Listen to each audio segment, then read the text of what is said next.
Does existence exist for one starving due to war? A design flaw in the engine of capitalism.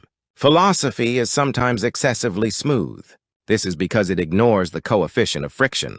If one follows the logic of modern Western philosophy from Kierkegaard's burning despair to Husserl's sophisticated epistemology, the human self appears as clear and distinct as a well-crafted machine. However, here we encounter a very fundamental and rough question. Therefore, how much more important are these discussions than the hunger of the starving? The luxury of despair cried out by the well-fed lacks the crucial design factor, the coefficient of friction. Kierkegaard called despair the sickness unto death, and argued that through it one can find the true self. However, speaking coldly, the despair he spoke of is closer to a luxurious agony enjoyed by those whose survival issues have been resolved. To tell someone who must worry about their next meal that your suffering is a signal to become a solitary individual may not be a philosophical insight, but rather an outstanding deception used to respond to harsh reality. Just as a system becomes useless if the friction and gravity of the actual site are not accounted for, no matter how perfect the blueprint, existentialist philosophy is not free from criticism that it remains a mere game of abstract concepts that omits the material foundation of humanity. To put it another way, this leads to the tragedy brought about by the severance of relationships. Existentialists tell us to cut off ties with others and stand alone. Heidegger disparaged everyday relationships as inauthentic, and Jaspers urged a decision made solely by oneself in the face of extreme situations. However, humans come to realize this after starving for just a few days. The fact that I am not a solitary individual existing in isolation, but an organic and interdependent being thoroughly dependent on food made by someone and systems designed by someone else. The logic of rupture, emphasized by existentialism, carries a powerful risk of isolating humans outside the social safety net, and dismissing even the real-world disaster of starvation as an existential task that the individual must bear. For instance, it can serve as the starting point of a contradiction that physically denies the very reason for your existence. Husserl, the founder of phenomenology, proposed suspension of judgment, which involves placing all preconceptions within parentheses.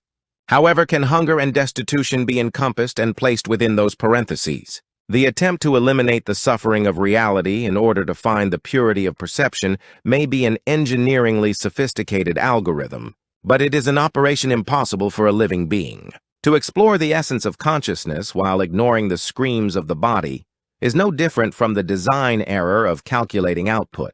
Horsepower solely based on torque and rotational speed, while ignoring the friction and heat generated by an engine. The genealogy of existence extending from Kierkegaard to Husserl may serve as an excellent guide for understanding the human mental operating system. But for this blueprint to operate smoothly in reality, the variable of the weight of the naked and starving must necessarily be input. Is true existence not merely solitude within ideas, but a struggle to draw one's own trajectory, even if only very slowly, while enduring the friction of reality characterized by hunger and emptiness? While the courage of the solitary individual stepping outside the system is important, isn't not forgetting the meaning and temperature difference of the mud under which those feet tread, that the point of true existence where logic and reality do not conflict. Today, existentialist philosophy has been reduced to a mere ornament in a comfortable study.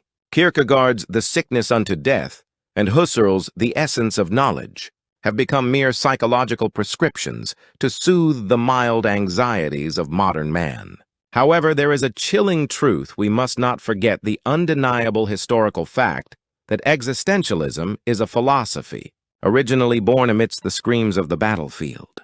From an engineering perspective, massive systems must constantly consume energy and emit waste to maintain their survival. In a capitalist system where infinite expansion is the condition for existence, war is the surest combustion process to resolve the system's overload.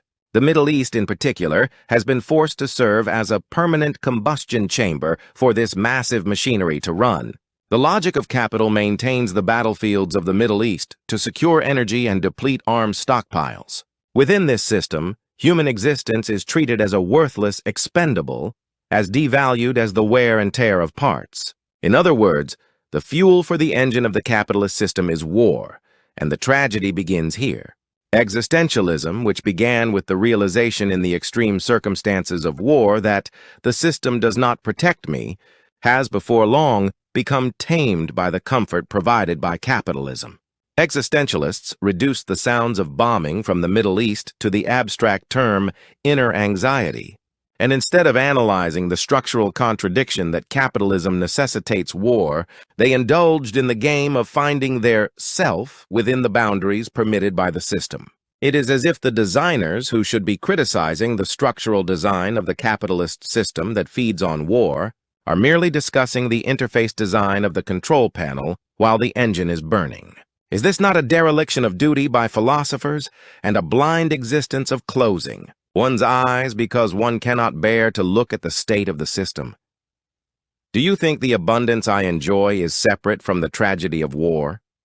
Paradoxically, the concept of the disconnected individual has become a powerful tool to justify such ignorance. However, the truth is different. The energy we use and the capitalist stability we enjoy are strongly bound to the bloodshed on the battlefields of the world. To proclaim that I exist as myself without seeing this link is the ultimate deception. If my existence is sustained by the destruction of the other, it is not existence but merely a function co-opted by the system. What we need now is not a sophisticated existentialism of ideas. It is a cold and sharp existence that confronts the pipeline of blood connecting the battlefields of the Middle East with my daily life. Existence must not be a technique for finding inner peace, but a struggle to expose how the apparatus of capital uses humans as fuel and to create cracks in that mechanical necessity. A philosophy that forgets war is no longer philosophy. If we intend to speak of true existence again, we must bring back into the blueprint the screams from that distant place that were kept in parentheses. What about the encounter between existentialism and the historical and economic foundation of Marxism as a practical alternative? Sartre initially advocated for the absolute freedom of the individual, but he changed as he witnessed the violence of war and capital. The argument is that while humans are free, that freedom is freedom within a constrained situation.